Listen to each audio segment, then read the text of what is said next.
President Biden spoke with the leaders of Egypt and Qatar this afternoon in a renewed push for a ceasefire in the war in Gaza. We also learned today that U.S. troops are making progress in the construction of a floating pier off the coast of Gaza. It will be used to deliver much-needed humanitarian aid to the people of Gaza.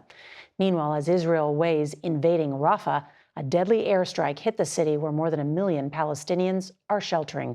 We do want to warn you that some of the images are disturbing. Here's CBS's Debora Patta. Under pressure and running out of options, Prime Minister Benjamin Netanyahu faces mounting anger.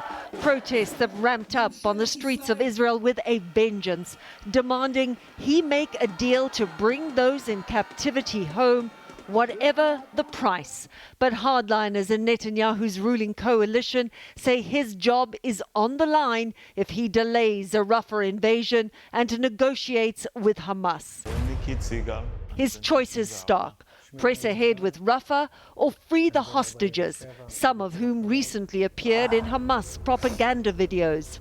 We are losing people that are alive now, and there is no time to waste. There's been a flurry of diplomatic activity in the region, with Hamas also feeling the heat. The only thing standing between the people of Gaza and a ceasefire is Hamas.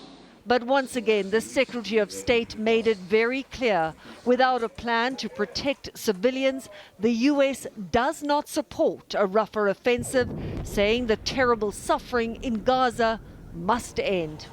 But with 3 strikes overnight and another this morning in Rafah alone, that feels very far away. Days and nights filled with the moans of injured children, the tears for tiny bodies wrapped in shrouds, and the silent pain of those who've cried far too much. Everyone here is sick of war and longs for it to end. Secretary Blinken said today that Israel has made an extraordinarily generous proposal to Hamas. There is a lot riding on it. If a deal is not reached, in all likelihood, a Rafah invasion will go ahead. Nora? We'll be watching closely. Debora Patta, thank you so much.